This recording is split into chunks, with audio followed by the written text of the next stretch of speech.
Okay, I'm Betsy Brown at 3R Ranch, and we are south of Beulah, Colorado. My name's Reeves Brown. 3R Ranch is our wonderful place to live, and we've been here since 1981. And like to think our goal is to produce high quality beef and take care of the environment and have a pleasant place for people to live and work. That's incredible. So can you talk about your journey leading from like before and your time here? How did you get here, and what was the pathway you guys took to become the farmers and ranchers that you are? Well, I followed along behind my grandfather, who loved ranching, and when I was 4, I made a total commitment to be a rancher. And so I even wouldn't date in high school and in college a guy but once if he wasn't going to be a rancher, because I thought I'd be a horrible wife to live in the city, and he would distress me all the time if he wasn't a rancher. So Reeves and I met at Texas Tech in the Ag Department, Texas Tech University in Lubbock, Texas. So I guess my first question for you would be, what about soil health and this lifestyle just intrigues you? Okay, well, we have enough irrigation water usually that it gives us the opportunity to raise enough hay and to tend to our cow herd through the winter. And I think what sort of started us in the idea of going a little deeper than perhaps we had before, definitely deeper, was back in 1985. We went to Alan Savory's holistic resource management classes, and went to all of his classes. And it really opened our eyes to a new world. Personal relations with the earth, with how we handled the livestock, just about everything that we came across. This elevation is about 6,000 feet, and it offers seasons, mild summers, and we get an average of 100 inches of snow. So typically it's a good grass growing place. We're an intermediate area, small, tall grass prairie we're in the middle of, intermediate Medium. prairies. So we have some good grasses, deep rooted, and so when it rains, it's a beautiful place, and that's what attracted us to it. I did this. I grew up in it. My grandfather and father all were ranching, and so I felt comfortable. As Betsy said, I wanted to go to Central Texas when we made our first move from the feedlot. I was very more comfortable managing in that environment, in that country, which I soon learned there are better places because the heat. And it was 40-inch rainfall, black land, and it was productive. A cow on 2 acres, but this was more of the lifestyle because it was just so comfortable and pretty to be here. So that attracted us. When Betsy was looking for ranches, she would go on trips after realtors would submit potential possibilities. And she came to Pueblo and looked at this one and said, well, we can't afford it, but it sure is what we want. And so we stretched everything and paid the price in the 80s when the interest rate went high, but kept it together, and it's just been a blessing.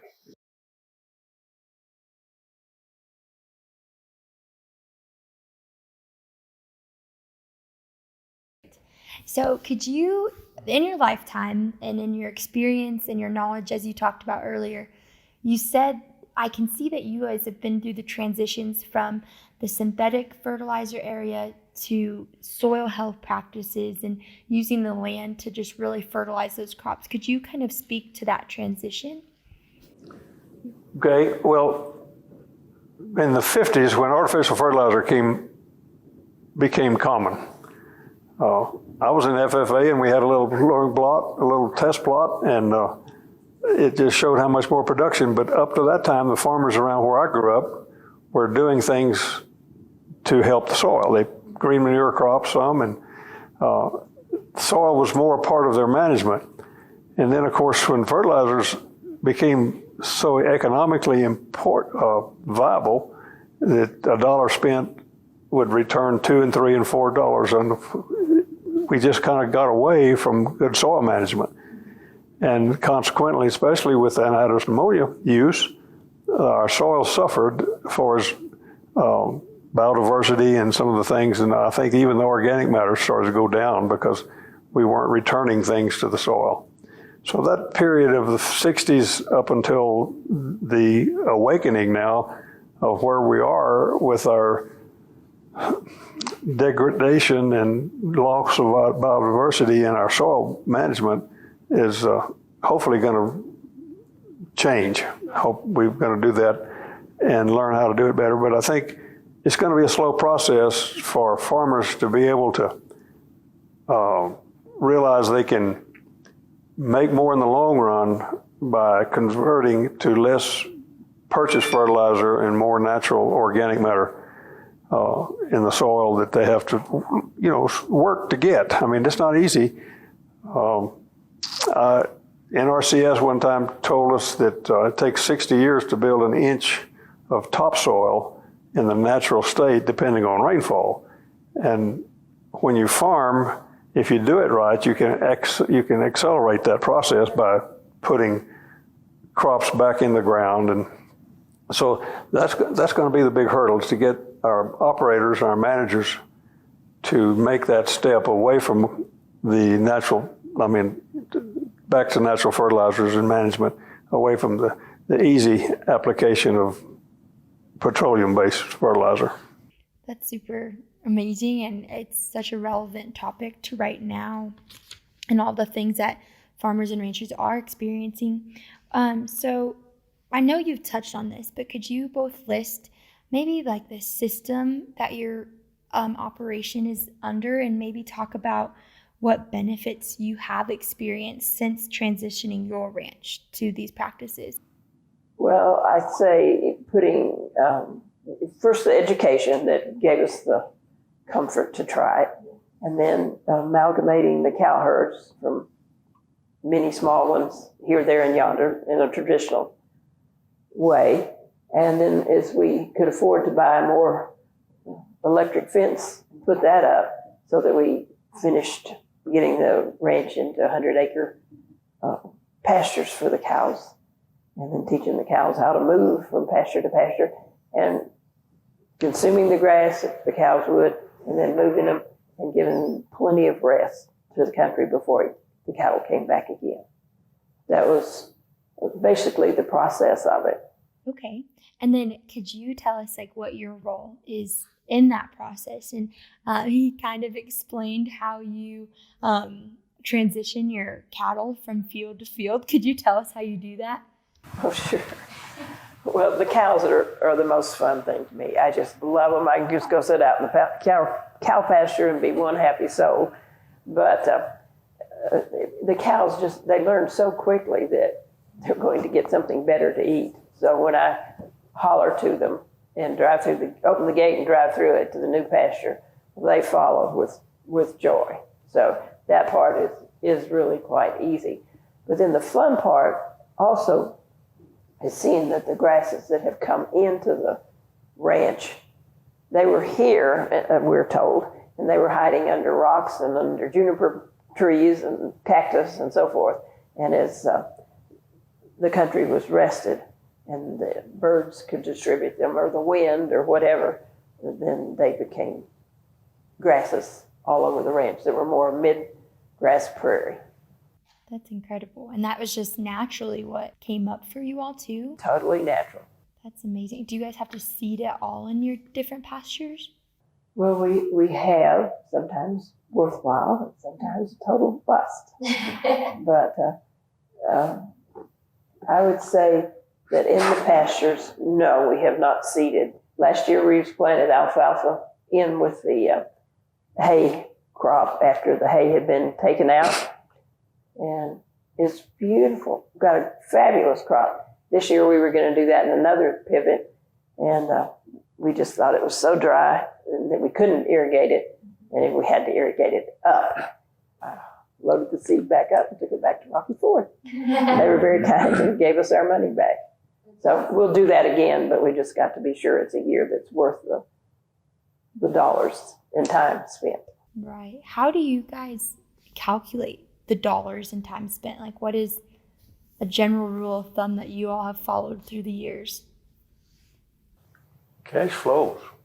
Okay. Yeah, you just make a budget and you stick to it. You use a budget with a cash flow chart that by month we put down categories of expenses and income, and then you estimate what it's going to cost by every category. And then if you're monitoring that through the year and you're monitoring your income, of course with ranching you just have basically in our program, you just have an income basically once a year. You just sell your calves in the fall or whenever they come out of the feedlot. And so the budget process keeps you on track to not overspending. It minimizes your risk. And that's just how you have to function if you're going to, especially if you're going to convert and go to something new, because you're not sure what the results are going to be. But if you're diligent with your planning and don't try to fool yourself and follow that budget, you can make it work.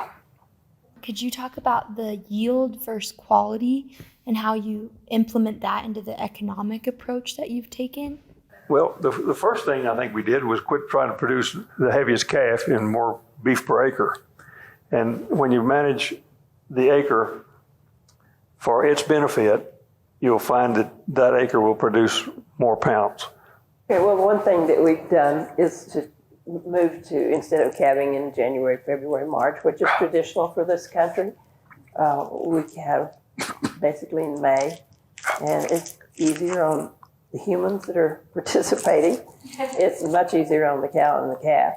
And that way we have green grass for the cow to be grazing. And if you're putting hay out, then those little calves, when you're calving in early, those little calves love to bed up on that hay, and then another cow or the mother cow steps on it and you've lost a whole potential. So I think those are some of the things that we've tried to do just to make it easier for us and for the cows. And yes, the calf weighs less come September 1st than if it were born in January, but you probably have more of them that are alive in September than if you calved in, when it's still winter time. And you don't have calving barns, and you don't have all of that disastrous myth that calving in the snow can cause. And part of that too is what we talked about earlier, is being flexible.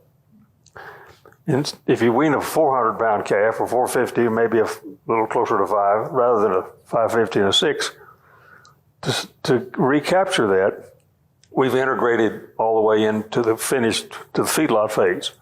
So you produce the calf, we produce the calves here, and then we send them to wheat pasture if we can find it, and then to the feedlot, and then we market them as 1,400-pound finished cattle, which if there's a profit in those other phases, we capture that, and that's what improving your genetics does, which is a part of this technology or your knowledge capital. You need to be able to capture those things.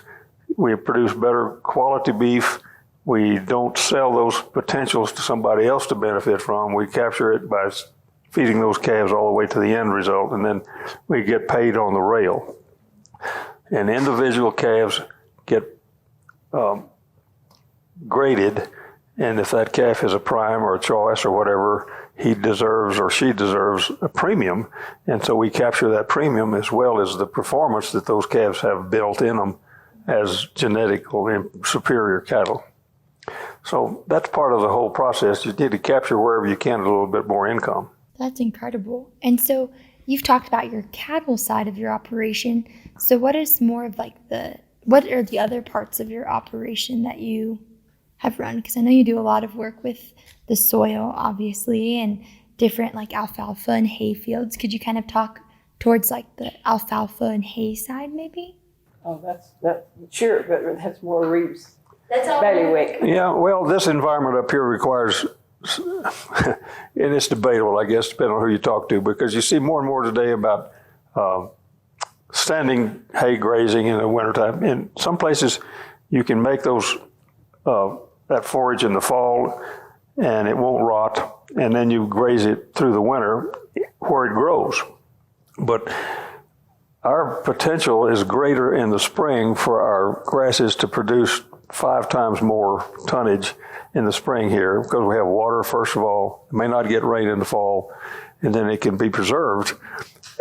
So we graze.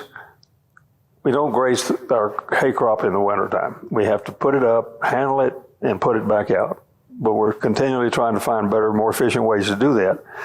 So the hay is a necessary evil at this location with these kind of winters, because when we came here and got broken into managing up here, the 80s were heavy snow years, and we had 2 and 3 foot snows, and we just had to have something for the cattle to eat.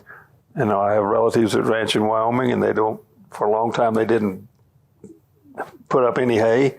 They just let the cows get through the winter. And, we think more of our cows, I think, than that, to make them suffer and go a week without any feed and shrink and what, because they're pregnant. And you don't want a pregnant cow to have to suffer. The calf's going to suffer, and we find that impacts that calf's genetics and cell structure all the way to the feedlot. So when you're going to be graded for what is marbling is, that suffering in the fetus stage might not be the time, it might be a good thing for him to have suffered. So it's a total package of integration.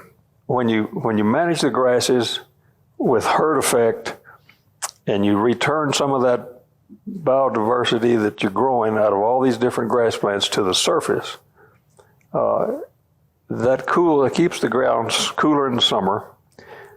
It helps water absorption, and when you get a 1/2 inch rain, if you have a lot of bare ground between plants and the plants aren't as vigorous, it's hard for that water to penetrate that clay surface. The little clay particles will get wet, they'll stick together, and the next drop comes down and it runs off. So by having that litter on the ground, and Betsy has a great picture, one of her favorite pictures, when we had a lot of litter and took a good photo of that, you couldn't see soil anywhere. It was just covered completely. That enhances water absorption in the soil, which makes everything more sustainable. It gets through drought, and these kind of processes generate the more sustainable or climax grasses.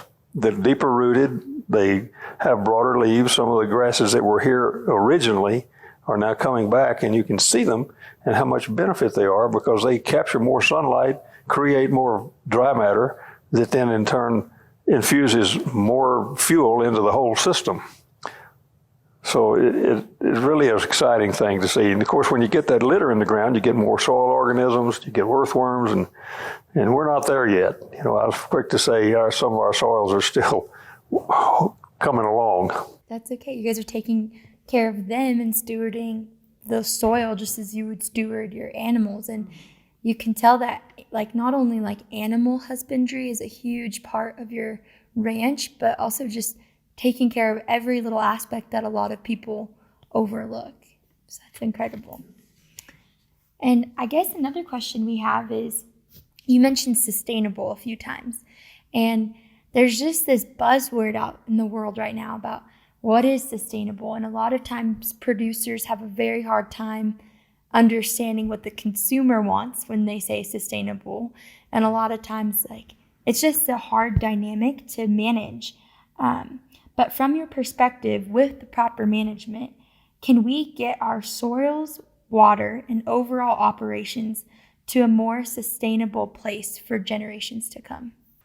Well, I'll just speak to that real briefly. First, I don't like the word sustainable. To me, it says just right here. I think we need to go up.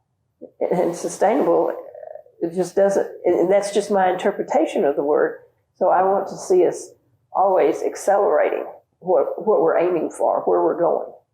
What we have now is sustainable if you have enough inputs.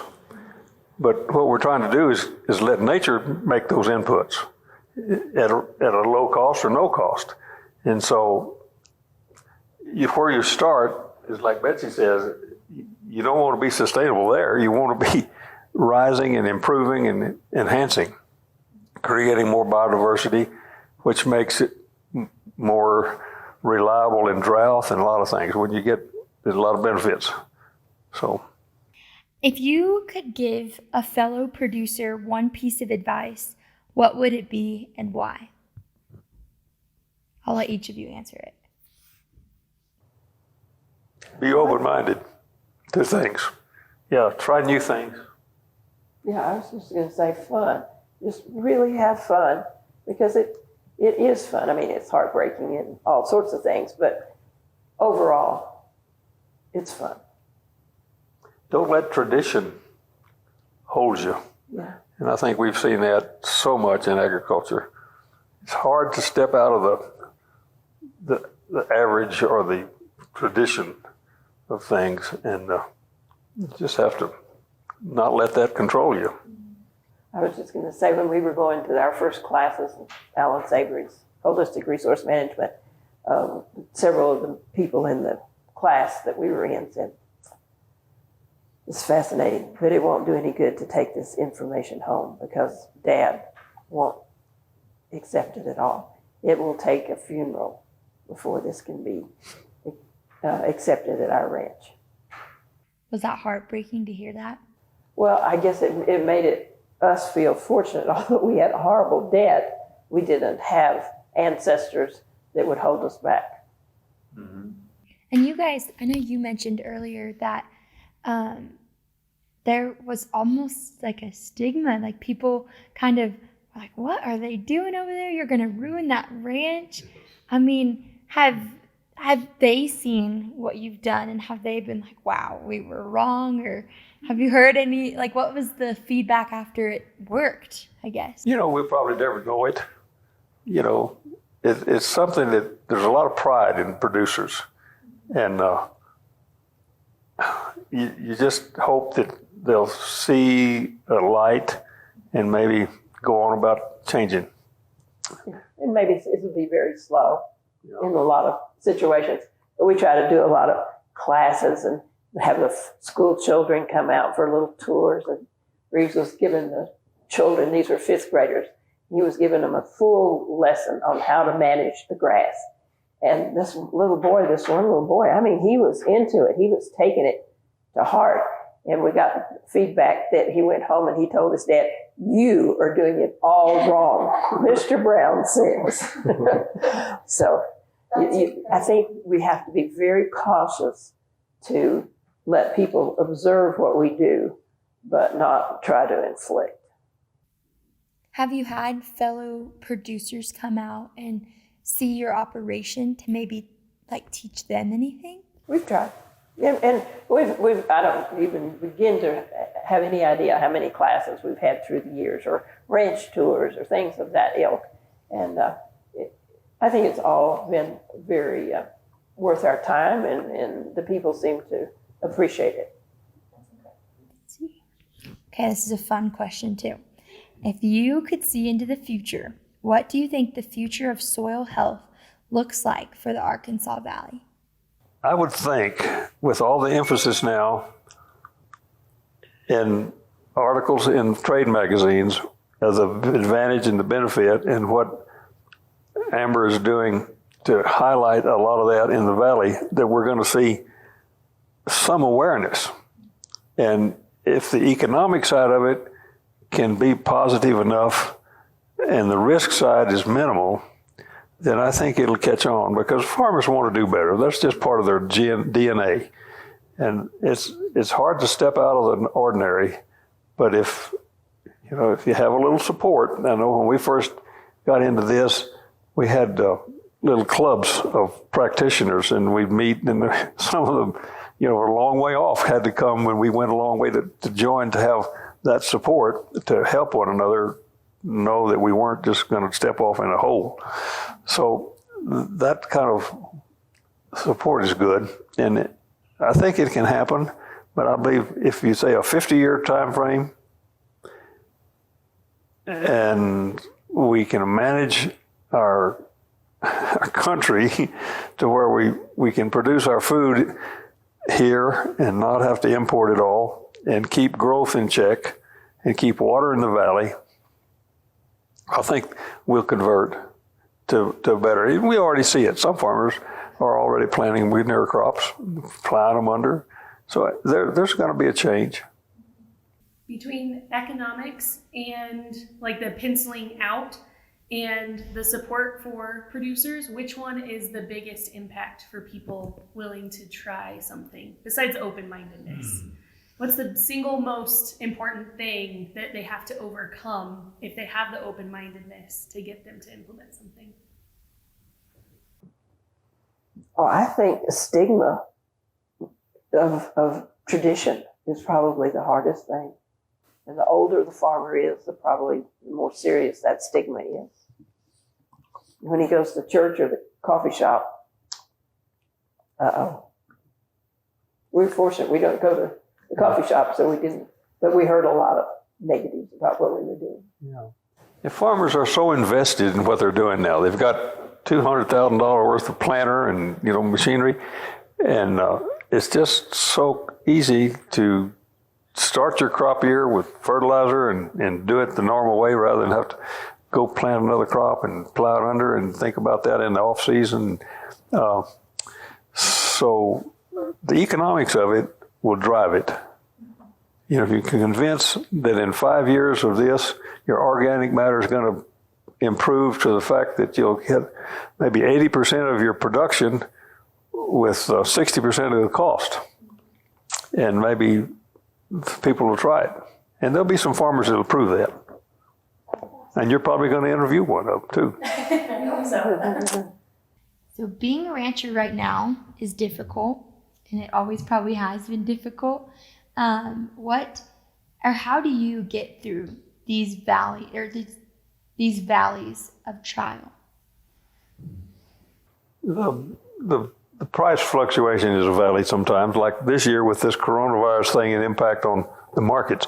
When you have the disconnect between production and the consumer that we have right now, with the packing houses not being able to flow the beef through, it's really driven our profit margins way low. And I think the only way to get through those is to be optimistic and be prepared. Go back to that budget issue. Plan for a profit and be able to adjust your operation and cut out costs. Don't buy that new pickup or tractor or whatever it is, and maybe not even a used one, make it do. And I get a little flack sometimes by keeping around too much junk. But, those are the things that sometimes get you through those hard spots.